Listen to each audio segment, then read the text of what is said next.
New Battlefield gameplay footage just dropped. It's not much, but it does give us a sense of the art style and combat in the multiplayer game. Let's take a look. This is a few seconds from a video recently posted on the Battlefield YouTube channel where they talk about various elements of the game, plus the new lab's playtesting environment which you can sign up for. So in the pre-alpha gameplay clip, we can see a very gritty, realistic looking environment, potentially set in the Middle East. We know that the new game will have a modern day setting, that's how to think about this. We see an M1 Abrams tank surging forwards with soldiers in camo gear sprinting behind it. This one's seen carrying a backpack, assault rifle and some kind of face covering. The point of view, whoever is playing here reloads an M4A1 carbine with a foregrip and a hollow sight, weapon customization. It's probably back. In the next clip, the tank fires a shot into the building on the right while other soldiers run and also take cover. Moving on now, on the other side of the street, soldiers run down a covered path, explosions and debris fly all around them. Plenty of kinetic energy in this scene. The soldier also screams "go go," maybe alluding to more battle chatter as you play.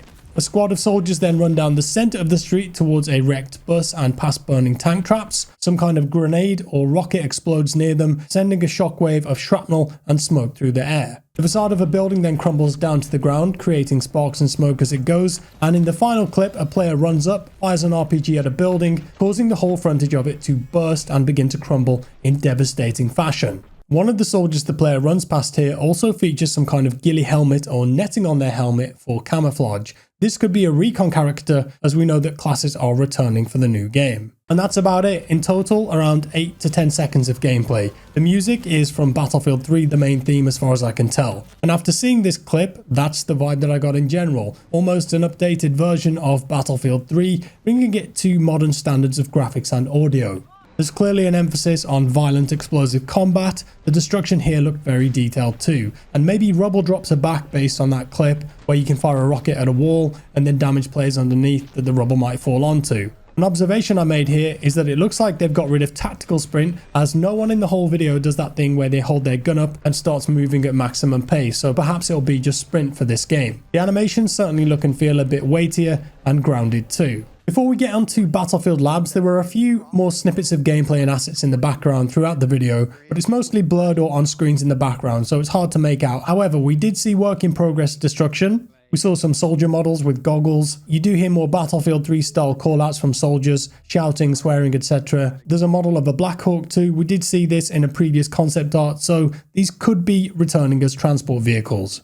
Now then, Battlefield Labs, what is it? This is a new playtest initiative for the game, and they said a few things about it towards the end of the video. The developers say that they've been prototyping and playtesting a lot, which ultimately led them to Battlefield Labs, which is a new development initiative where players will get to test specific focus areas in the game. Think of it like a new version of CTE, but before the game is out. Some interesting quotes from the video were the following. They've done similar things in the past, but this is another level. It's before we launch the game with so much more content. It's an exciting way for us to interact with our audience before things go live and make sure what we have is really fun and polished. All the new features will be tested: combat, weapons, maps, modes, vehicles, gadgets.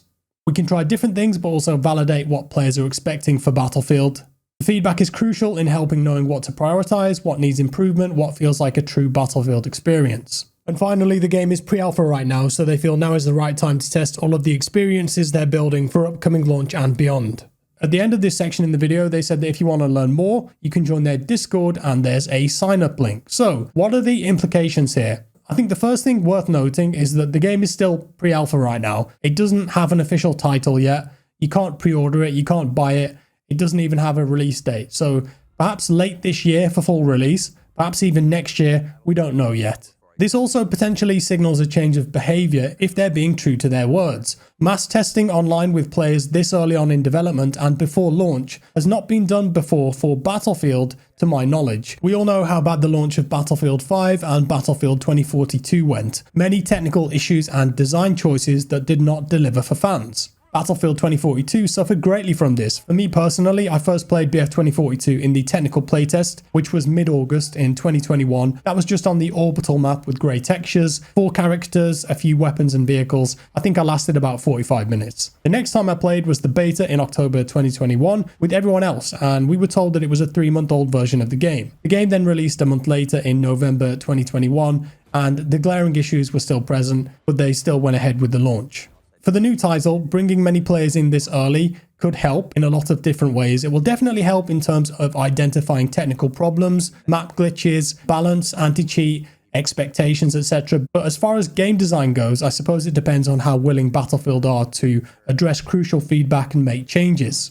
That remains to be seen. I would be skeptical about this too, because even though the gameplay clip they showed in the video today will excite many people, and the things that they're saying are ticking a lot of boxes, remember that many people were blown away by the reveal trailer for Battlefield 2042, which again looked incredible, felt like Battlefield, but the reality of the gameplay experience was very different. Some of the gameplay snippets I picked up from the video, they mentioned Breakthrough, obviously a very popular mode, so highly likely to return. You do see a shot of an interact prompt on an objective too, so that might be Rush. They mentioned helicopters crashing into buildings, roofs dropping on your head, and jets, so it would seem tanks, as we saw, helis and jets will all be there to some degree. There was another big announcement in the video to Battlefield Studios. They said that they've never before had this many teams and talent dedicated to Battlefield and are planning to create a new and exciting future for the franchise. Battlefield Studios are 4 studios working together on the new game. You've got DICE in Stockholm, Sweden, responsible for the multiplayer part of the game. Destruction, class play, squad play, vehicles, gadgets, all of the underlying systems that drive that experience. Motive in Montreal, they're working on multiplayer maps and single-player mission content, planning to deliver a cinematic experience. LA, Ripple Effect, quote, working on an experience that's really going to open Battlefield up to a whole group of new players, but really still exciting that core audience that has made this franchise so successful. Long-standing rumors and speculation, it's a bit of a no-brainer, insinuate that this will be a free-to-play battle royale experience. Fingers crossed that it is separate from the main game though. Ripple Effect were also the driving force on Portal for BF 2042, which was woefully underdeveloped and represented. No mention of that in the new video sadly, but I'd love to see it come back as the potential for that was huge. And then the final studio is Criterion, based in the UK. They've been supporting Battlefield for a decade, and they are now classed as a fully fledged partner, mainly focusing on the single player experience. The campaign is back for Battlefield. I'd love to see the campaign focus more on a single squad again, like it used to, rather than the war stories that we had in BF1 and BF5. You didn't really get much chance to learn or care about the characters, but when you think about Bad Company 2, BF3, the squad play, the dynamic there with the narrative, it's so important to how that feels. That's about it. That's all the info that I could squeeze out of this one. As always, do let me know your thoughts below on the new gameplay clips, the Battlefield Labs thing too. Try your luck. The website to sign up has just gone live and it says that it will be under NDA. It's an unfinished puzzle and they'll be testing Conquest and Breakthrough. If you want to get involved, there's a sign up now link on the website. And to begin with, it will be limited to a few thousand participants with servers located in Europe and North America. Over time, they're going to invite tens of thousands more with support for further territories. With that said, I'm off for today. Thanks for watching. Drop me a like if you enjoyed the video, a dislike if you didn't, subscribe if you're new here, and I'll see you next time. Bye bye.